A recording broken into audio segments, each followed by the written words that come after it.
Oi, gente! No script de hoje nós vamos falar sobre a famosa Revolução Americana, o cinematográfico 4 de julho de 1776. É um assunto que alguns gostam, outros nem tanto, a história da América. Eu gosto bastante desse assunto, gosto de entender os movimentos históricos da potência mundial, que são os Estados Unidos, né? Gosto de ver como que a história se desenrolou lá e perceber o que estava acontecendo ao mesmo tempo aqui no Brasil, em alguma medida até comparar. Eu gosto de estudar Estados Unidos por isso, para fazer a comparação, mas no sentido mais didático, no melhor sentido possível. Como eles lidaram com algumas questões, como nós lidamos com algumas questões, né? Então eu gosto. E eu vou começar pelo título, Revolução Americana. É uma aula de história, é uma historiadora falando, e quando a gente usa o termo revolução, é um termo complicado, polêmico. Não é qualquer historiador que aceita o uso dele assim, né, à torta e à direita. Sempre que a gente usa revolução, a gente tem que lembrar que essa palavra pesada, essa palavra significa mudança, né? Então, aí está o problema.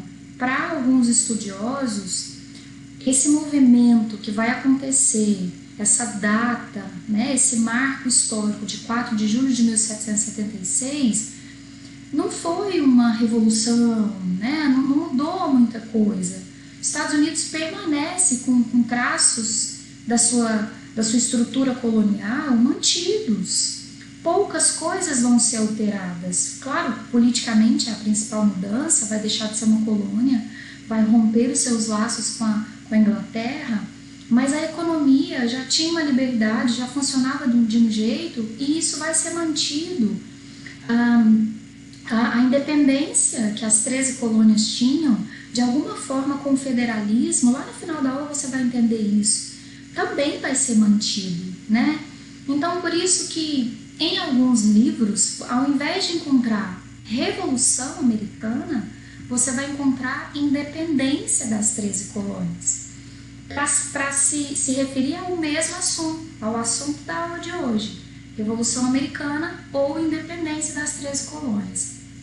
Eu prefiro independência das 13 colônias, eu acho mais coerente, eu acho que combina mais, e ao longo da aula vocês formulem, né, a opinião de vocês, o que vocês acham melhor.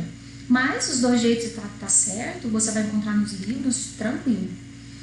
Já que nós falamos de 13 colônias então, tá até grifadinho aí no slide, vamos dar uma lembrada? Vamos voltar atrás um pouquinho, só pra gente entender esse processo, como era antes dessa independência. Já que tem gente que chama de revolução, né? Como é antes dessa revolução? Vamos lembrar? 13 colônias inglesas, colonizadas através do método de povoamento, diferente do método português e do método espanhol, que é a colonização de exploração. A Inglaterra tinha o que a gente chama, né, de negligência salutar, que seria nada mais que um descuido por parte dessa metrópole, que está com seu contexto interno sendo sucedido por eventos importantes, né? Então a Inglaterra está sempre com algum problema dentro dela, e aí isso faz ela não cuidar, ou não explorar, ou não sair para colonizar os seus territórios do outro lado do Atlântico, e a gente chama isso de negligência salutar. Esse salutar é bem simbólico, bem significativo essa palavra, porque isso acaba sendo positivo, isso acaba sendo saudável para as 13 colônias. Elas vão se desenvolver, elas vão experimentar um crescimento, né? Isso foi bom. As 13 colônias aprenderam a viver, a se organizar com essa liberdade, já que a Inglaterra permitia, né? Era negligente. Então a gente chama isso de autogoverno. A Inglaterra não era monopolizadora, não era rigorosa na sua administração como Portugal era, como a Espanha. Só para você lembrar e para te dar um exemplo, a Espanha monopolizava o ouro, por exemplo. Todo o ouro das colônias na América, que eram da Espanha, pertenciam a um rei. A Inglaterra não estabelece esse tipo de regra aqui na América, né? Ela deixa as próprias colônias se governarem, é isso que a gente chama de autogoverno. Também antes da Revolução Inglesa, antes da Revolução Americana, antes da independência das 13 colônias, né? A Revolução Inglesa já tinha acontecido bem antes, né? A Revolução Inglesa é de 1640, o início, vai durar 40 anos aí lá na Inglaterra. Então, a Inglaterra, quando os Estados Unidos proclamam a sua independência, já tinha passado pela Revolução Inglesa, já vivia uma monarquia parlamentarista. A Inglaterra já estava no seu processo industrial, a Revolução Industrial já tinha começado, já estava acontecendo, e isso tem a ver com o que vai acontecer lá nos Estados Unidos, né? Ou nas 13 colônias, ainda não é Estados Unidos. Acho importante lembrar isso também, que eu não falei no início. A gente fala, às vezes, independência dos Estados Unidos, está errado, né? Não eram os Estados Unidos ainda, eram as 13 colônias. Depois desse fato, depois desse acontecimento que nós estamos estudando aqui, é que vai nascer esse país chamado Estados Unidos. Mas volta lá.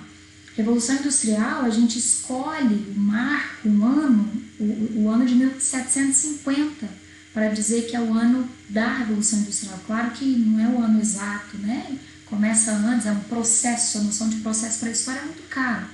Mas a Inglaterra já está vivendo isso, que isso fique claro na sua cabeça. E você vai amarrar isso daqui a pouco. Tem a ver com o que vai acontecer aqui na América, esse processo de Revolução Industrial. E agora eu vou para o evento que fez a independência das 13 colônias explodir, assim. Eu chamo esse evento de evento catalisador, bem no conceito da química mesmo. O que é uma coisa que catalisa, uma coisa que acelera, né? Uma alta temperatura, o fogo em algumas reações químicas, ele catalisa aquela reação. É isso. A Guerra dos 7 Anos pode ser considerada o catalisador da independência das 13 colônias. O que foi a Guerra dos 7 Anos? Um enfrentamento entre Inglaterra e França, duas potências que não estão brigando pela primeira vez, já são antigas rivais, já tem probleminhas antes, mais uma vez vão brigar. Dessa vez de 1756 a 1763, então 7 anos, né? E o motivo da briga dessa vez é a disputa por regiões coloniais, especificamente 3 regiões. Canadá, que era da França, e agora vai passar a ser da Inglaterra, já estou dando spoiler, a Inglaterra vai ganhar essa briga. A Índia e as Antilhas são 3 regiões, antes com presença francesa, e agora a Inglaterra vai dominar, porque ela vai vencer essa guerra, né? Uma curiosidadezinha boba, né, que é o que eu gosto de falar, o Canadá tem um respeito pela França porque começou a ser colonizado por ela, mas depois, hoje fala inglês e também considera no seu passado a presença inglesa, porque é nessa guerra que vai sair de um para ir para a mão de outro país, né? Só uma curiosidade. Seguindo, conforme eu já tinha dado spoiler, a Inglaterra vence, a França perde, mas mesmo com vitória, foi positivo para a Inglaterra, ela ganhou a guerra, ela levou o Canadá, ela levou a Índia e as Antilhas na América, mas a Inglaterra, a gente sabe, qualquer guerra gera dívida. Então a Inglaterra ficou com a vitória, mas ficou com dívidas. E veja o ano dessa Guerra de 7 Anos, 1756. Ao mesmo tempo que a Inglaterra está enfrentando a França para pegar essas novas regiões coloniais, ela está passando pelo seu processo industrial. Então ela vai querer recompensar o que ela gastou nessa guerra. Ela não quer parar o processo industrial, né? E adivinha onde que ela vai tentar recuperar, né? Ir atrás dos custos dessa guerra. E aqui entra, ó, na direita do meu slide, o mercado consumidor. Por que ela está enfrentando a França? Por que ela quer mais regiões coloniais? Porque ela quer mercado. Quem produz e quem está produzindo mais, porque a Revolução Industrial é isso, né? Aumento de produção, uma tecnologia melhor, um modo de produção mais otimizado. Eu preciso vender, eu estou produzindo mais, eu preciso vender. Então, quanto mais colônias eu tiver, mais mercado eu vou ter. E eu acabei de sair de uma guerra, preciso recuperar o que eu gastei. onde eu vou encontrar essas duas coisas que eu estou querendo? Mais mercado para mim e o dinheiro que eu gastei de volta nas minhas 13 colônias. Até esse momento, as 13 colônias não eram exploradas, vamos usar essa palavra, ou elas não serviam para a Inglaterra, né? Agora a Inglaterra falou, peraí, agora chegou a hora, eu quero tirar alguma coisa de lá. Isso significa que a Guerra dos 7 Anos determinou o fim do self-government, o autogoverno, a negligência salutar, aquela liberdade que a Inglaterra dava, acabou. Agora a Inglaterra vai vir para poder tirar alguma coisa das 3 colônias. E aí vai começar o passo a passo dessa presença inglesa, desse controle inglês sobre as suas colônias. Vamos lá? Primeira coisa que a Inglaterra faz. Lembra dos famosos triângulos comerciais? Quando você estudou colonização inglesa e que você viu o funcionamento das colônias do norte, que também eram chamadas de Nova Inglaterra, por estarem na mesma faixa climática da Inglaterra, né? Por isso Nova Inglaterra. O norte era manufatureiro, o norte era mão de obra assalariada. E para vender as suas manufaturas, o rum que ele produzia, por exemplo, as colônias do norte produziam, eles trabalhavam com os triângulos comerciais, que nada mais é do que uma liberdade comercial.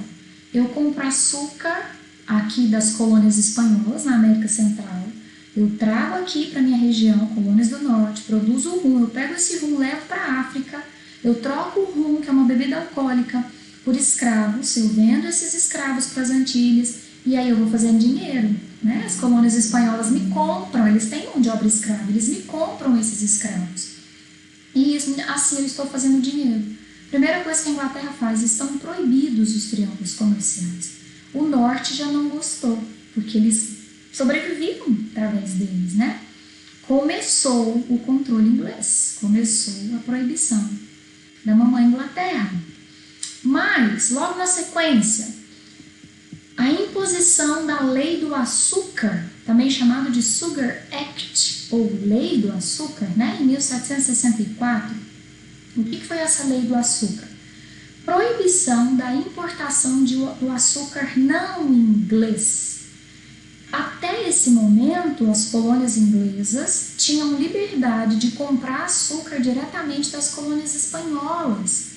Aqui na América Central haviam pontos de produção açucareira e as colônias da Inglaterra, as 13 colônias, podiam ir lá comprar. A partir de agora a Inglaterra fala, não, vocês estão proibidos de fazer isso, vocês vão comprar de mim, eu tenho Antilhas ali agora, o dinheiro vai girar na minha mão, só aqui dentro, né? Vocês compram de mim e está definido.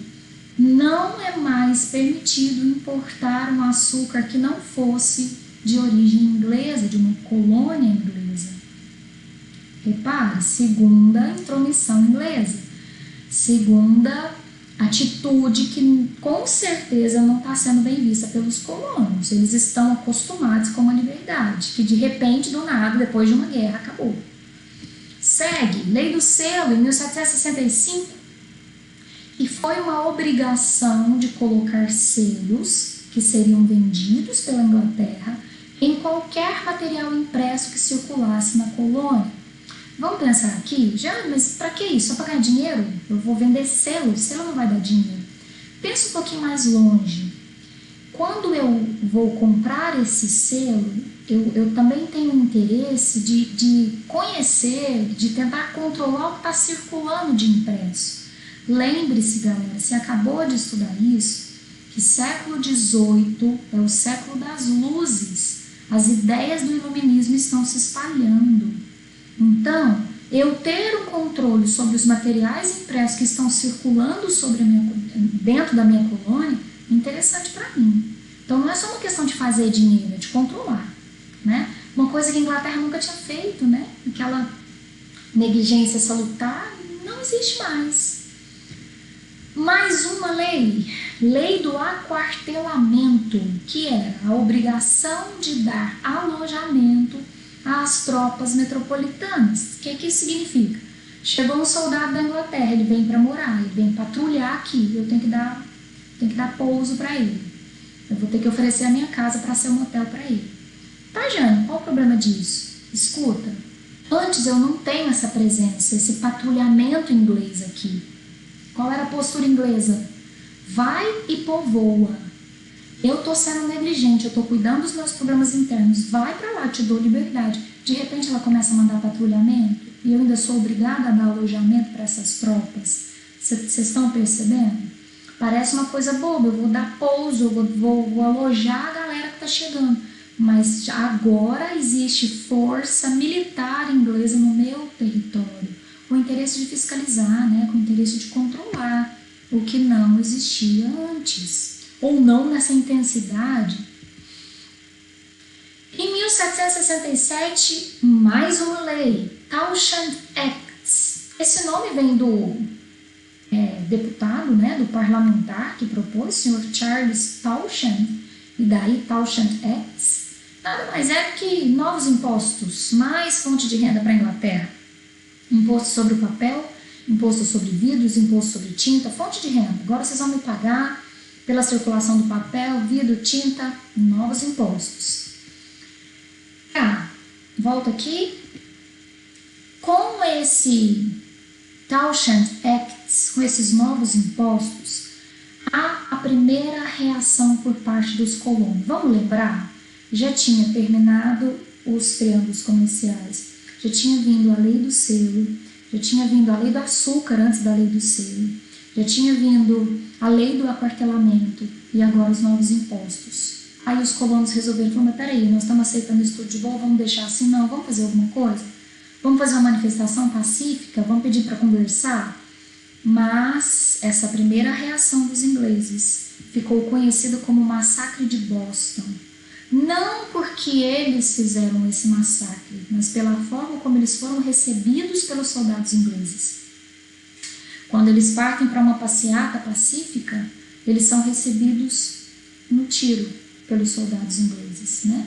Os colonos que estão descontentes com toda essa lista de leis que eu acabei de citar para vocês, eles se manifestam pela primeira vez e são recebidos com violência. Mais ou menos essa imagenzinha. Você vê à esquerda na imagem os colonos, né? Um grupo talvez de relativa importância, né? Porque eu creio que está desagradando geral, não é um grupinho só que está descontente. Todas as 13 colônias tinham uma liberdade, de repente essa liberdade acabou. E as tropas inglesas que já estão no território americano, né, não se esqueçam, agora tem presença militar inglesa, recebem essa manifestação dessa forma. E ficou conhecido como Massacre de Boston. E a Inglaterra não parou, continuou o controle. Em 1773, a Inglaterra estabelece a Lei do Chá, um monopólio sobre o comércio do chá. Lembre-se que o chá é parecido com café aqui para nós, né? O brasileiro prefere café, assim, a maioria. Então eles consomem muito chá todo dia, né? Um hábito inglês, até os dias de hoje eles gostam de tomar chá.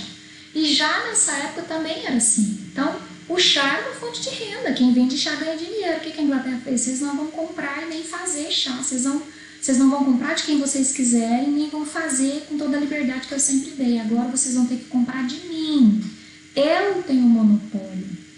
Parecido com o exemplo que eu dei da Espanha. A Espanha monopolizou o ouro. A Inglaterra agora está monopolizando o comércio do chá. Compra de mim. Eu sei que vocês tomam bastante chá, então vocês vão comprar de mim. Só que os colonos já estão raivosos, eles já estão descontentes, tentaram uma vez, deu errado, mas eles vão tentar de novo. E aí, eles fazem o que ficou conhecido como a Festa do Chá. Repara que é no mesmo ano, galera. A Lei do Chá é de 1773, dessa vez eles não demoraram a reagir. No mesmo ano, 1773, eles se disfarçam de índios, invadem um navio inglês que tinha chegado carregado de chá, e eles pegam essa carga de chá e jogam no mar. E aí faz um chazão no mar, né? Olha a imagenzinha. Eu vou dar um zoom onde está esse círculo vermelho para você ver em detalhes. Mas é exatamente colonos das 13 colônias disfarçados de nativos, né?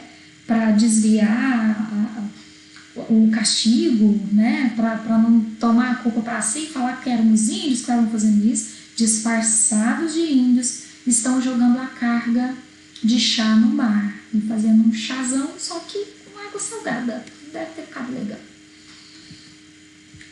E aí, por conta dessa segunda manifestação de desobediência, dessa revoltinha que os colonos fizeram pela segunda vez, a Inglaterra apela. Olha o nome, Leis Intoleráveis, também no mesmo ano, 1773. A Inglaterra exige que a carga do chá que foi jogada no mar seja ressarcida. Não tem nada a ver com isso. Vocês fizeram a cagada aí, agora vocês vão resolver. Devolve aí, ressarce aí. A partir de agora vai ter mais patrulhamento, vocês vão ser mais vigiados, vocês vão ser mais fiscalizados, patrulhamento ostensivo. E o principal porto de vocês, que é o porto de Boston, vai ser fechado. Gente, isso é demais. Não é à toa que essas leis são chamadas de leis intoleráveis. É o limite para os colonos. Eles não vão aceitar isso aqui. Então vai juntar da parte dos colonos, da parte da galera que mora na América, da parte das 13 colônias, vai juntar uma insatisfação que já está vindo de um tempo, com aquele monte de leis. E eles vão se organizar. Então olha que legal isso, essa duplinha. Insatisfação mais organização. Eles estão com raiva, mas agora eles vão se organizar, eles vão se juntar, eles vão se unir. Para quê, Jeane? Para fazer outra revolta? Para ser reprimido de novo? Não. Eles organizam o primeiro Congresso Continental. Eles vão conversar, galera. Eles vão tentar negociar com a Inglaterra. Nesse primeiro congresso, ninguém, presta atenção nisso que isso é importante, ninguém está falando de separação. Ninguém está com muita raiva da Inglaterra a ponto de falar assim, vaza daqui. Não é essa a ideia ainda, porque é o primeiro Congresso Continental. O que eles estão propondo nesse primeiro congresso? Eles estão com raiva, mas eles estão propondo uma solução pacífica. Então eles escrevem um documento chamado de Declaração dos Direitos dos Colonos. É um papel onde eles estão colocando, anotando, Inglaterra, é o seguinte, nós queremos isso, isso e isso. Isso o quê? Fim dessas leis que você está mandando pra gente aos poucos. Não tá dando. Cara, tá muito chato, não tá legal. Fim das leis restritivas. Nós queremos o retorno da autonomia. Lembra da negligência salutar, Inglaterra? Pois é, a gente preferia daquele jeito. A gente quer o autogoverno. E nós queremos, olha o terceiro pontinho, gente, que legal. A partir de agora, nós queremos que um dos nossos, aqui, americano, nascido aqui, faça parte do parlamento. Um dos nossos seja deputado no parlamento. Porque aí, na hora que vocês forem votar essas leis, igual o Townshend lá, o carinho Charles Townshend, propôs aumentar imposto, inventar imposto sobre o papel, a tinta, nós queremos estar lá para votar contra. Então, repara, presta atenção que isso é muito importante, é um dos pontos principais desse conteúdo. O primeiro congresso não é separatista, não tem ninguém falando em acabar com a relação metrópole-colônia, não tem ninguém mandando a Inglaterra vazar, eles estão tentando negociar. Presta atenção, se a Inglaterra tivesse feito isso, acabado com aquelas leis todas, voltado ao autogoverno, voltado à negligência salutar e permitido que eles tivessem um deputado no parlamento, poderia ter continuado do jeito que ficou, do jeito que era. Estados Unidos não, né, Jane? As 13 colônias continuariam sendo 13 colônias, não teriam declarado independência. Só que não foi isso que aconteceu. A Inglaterra se mostra indiferente. O que é indiferença, galera? Há quem diga que é o pior sentimento que a gente possa ter, né? Que a raiva é melhor que a indiferença. Que a raiva ainda tá te afetando. A indiferença é que você nem se importa. A Inglaterra não se importou. Não deu atenção, não deu possibilidade de negociar. Ó, eu paro com as leis, mas eu não tô afim desse negócio do deputado, não. Ou eu dou um deputado para vocês, mas eu não tô afim de acabar com as leis, não. Nada. A Inglaterra foi indiferente. Diante da indiferença inglesa, os colonos fazem o segundo congresso. Repara embaixo no meu slide. Agora sim eles estão falando em independência. Agora sim o segundo congresso tem um caráter separatista. Eles não querem paz mais. Eles quiseram negociar, não querem mais. Agora repara. O primeiro congresso foi declaração dos direitos, agora declaração de independência. Veja esse papel aqui. Esse foi o papel que eu vou te mostrar um trechinho desse texto que está aí, escrito e assinado no dia 4 de julho de 1776. 1776. Repare no alto, você está conseguindo ver? July 4, eu não vou saber falar o nome, né, em inglês. 4 de julho de 1776, lá em cima. Aqui eles estão falando, estamos ficando livres. Está nascendo os Estados Unidos da América. Qual é o dia mesmo? Lá no meu primeiro slide, que até hoje eles comemoram o 7 de setembro dos Estados Unidos, né? O nosso 7 de setembro, a nossa independência. Para eles lá é que dia? 4 de julho. Ué, Jeane, então eles estão pegando a data desse documento? Sim, a data desse documento, mas não é que fez esse documento e pronto, plim, mágica, tô independente. Não, é bem assim. Repara o que deu. Deixa eu te mostrar primeiro um trechinho. Determinação do segundo Congresso Continental, 4 de julho. Declaração unânime dos 13 Estados Unidos da América. Galera, o nome dos Estados Unidos agora faz sentido para você. Eles não eram 13 colônias, agora eles estão se chamando de 13 estados, porque eles estão falando que eles não vão mais depender da Inglaterra. E aí eles estão nascendo como Estados Unidos da América. Inicialmente só 13, depois vai virar 50, porque eles vão ampliar o território. Mas vamos lá. Trechinho dessa declaração da independência. Quando, no decurso da história do homem, se torna necessário a um povo quebrar os elos políticos que o ligavam a um outro e assumir quem está quebrando elos. Existe um elo entre 13 colônias e Inglaterra.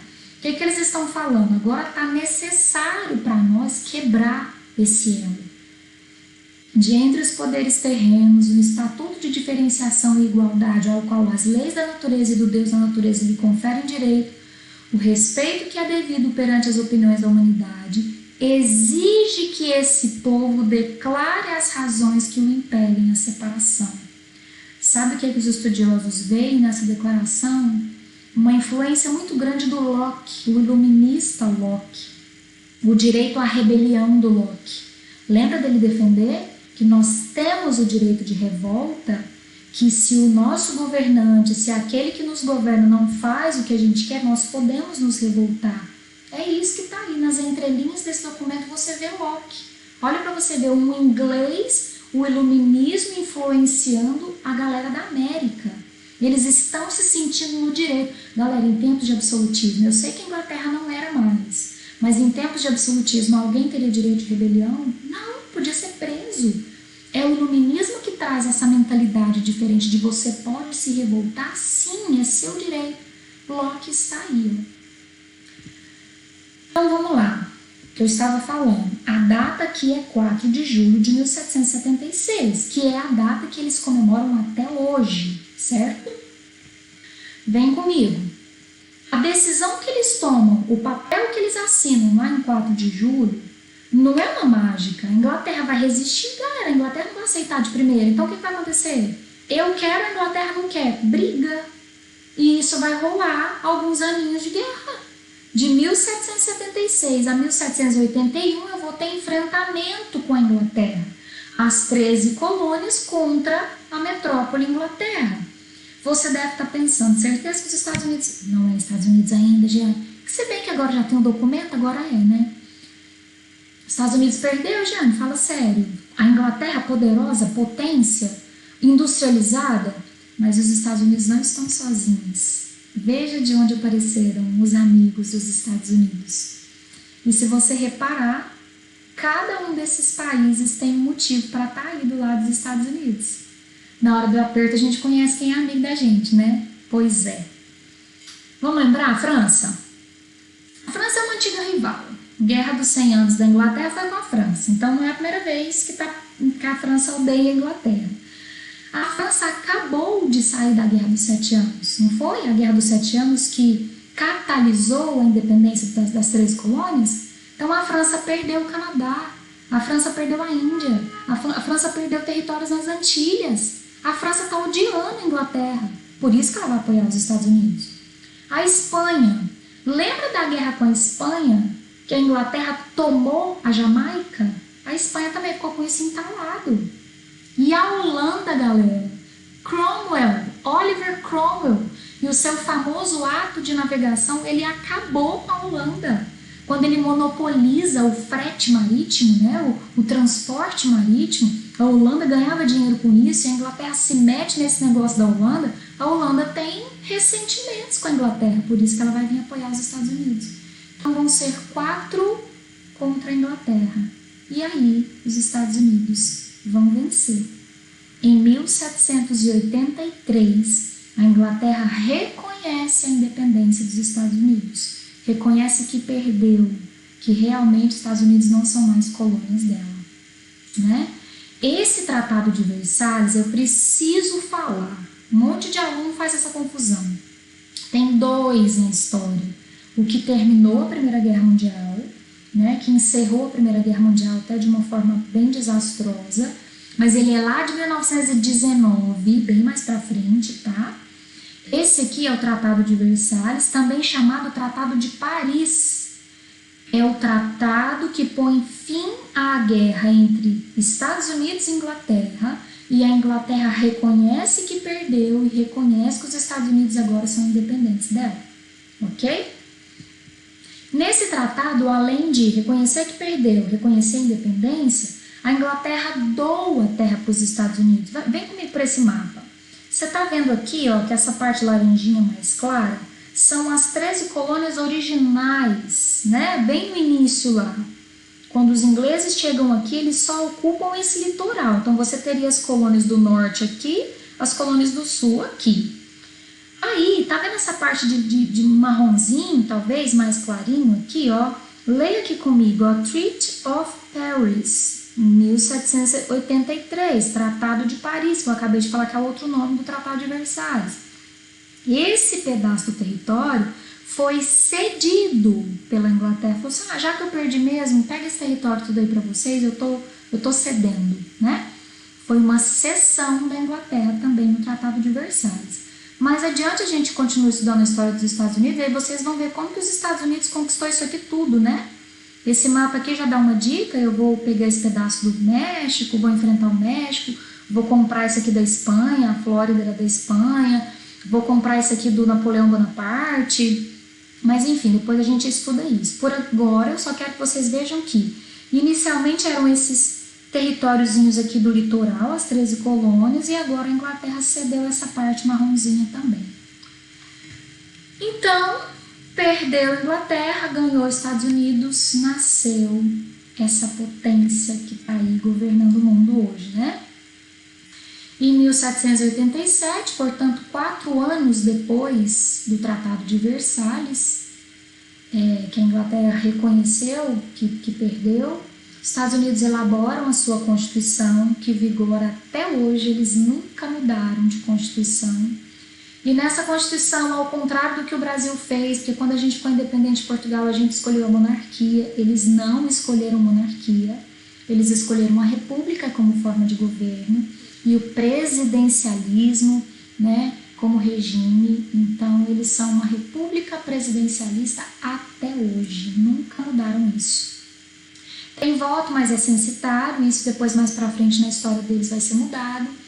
E eu preciso ressaltar esse detalhe político, o federalismo. O que é o federalismo, galera?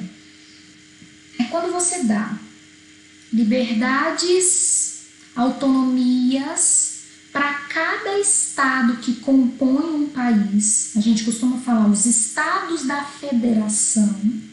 Esses estados têm liberdades, têm autonomias. Eles podem tomar algumas decisões, desde que essas decisões não firam a Constituição que está acima. Se não ferir, eles podem. Deixa eu dar um exemplo no Brasil. Existe um currículo, um exemplo só rapidinho. Existe um currículo nacional comum, uma base nacional comum para a educação, que define 60% do que a gente tem que estudar na escola. Os outros 40% fica para cada estado. Então, se aqui em Minas Gerais a gente resolver estudar, sei lá, mais folclore, mais a história dos índios, mais a história do ouro, a gente pode, porque a gente cumpre os 60% e os outros 40% a gente tem liberdade. É isso que é o federalismo. Você dá relativas liberdades para cada estado que compõe um país, para os estados da federação. Os Estados Unidos são assim até hoje, né? Vocês devem saber. Em alguns estados é permitido você ter posse de arma, em outro não. Então, se você mora lá e você mora no estado que não pode, você pode mudar para outro que pode. Porque isso varia de estado para estado. E muitas outras coisas vai variar. Num estado pode isso, no outro não pode isso. E tá tudo bem, a Constituição deles deixa ser assim. Eu só quero te fazer pensar numa coisa. Teria como ser diferente? Você já pensou se os Estados Unidos escolhessem um tipo de governo um pouco mais centralizador, mais unificado? O que ele decidisse para um estado teria que servir para todos? Daria certo esse tipo de governo? Não daria, galera. Sabe por quê? Porque as 13 colônias nasceram livres. Elas já estavam acostumadas a fazer o que queria. Tanto que no norte não tinha escravidão, mas no sul tinha. Pensa agora se sem federalismo, se não tivesse federalismo, se um presidente fala assim, nenhum estado pode ter escravidão. As ex-colônias do sul iam achar ruim. Então o que eu estou te contando?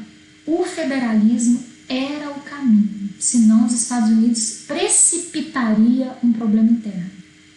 Precipitaria o que mais para frente isso vai acabar acontecendo. A guerra civil, a guerra de secessão. Ah, mas a gente ainda chega lá. Por agora, o que eu quero que você saiba? O federalismo, essa liberdade para cada estado da federação, era o caminho esperado, previsto, que funcionaria nesse momento nos Estados Unidos. Por quê? Porque as 13 colônias já estavam acostumadas com essa liberdade.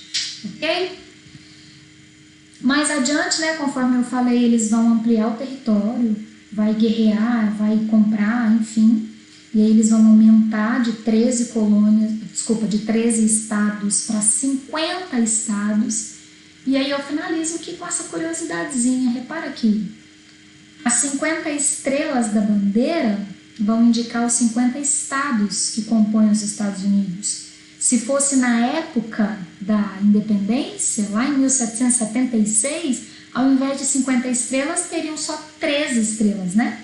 Porque esses estados vão aumentando com o passar do tempo, conforme a ampliação territorial vai acontecendo. Mas conte o número de linhas, de faixas na bandeira, são uma referência histórica, porque aquele povo lá gosta de estudar a história deles. Uma referência às iniciais, às originais 13 colônias inglesas, que depois se transformaram nos 50 estados. Nos 50 Estados Unidos, certo? É isso. Por hoje é só. Eu encerro aqui e até mais.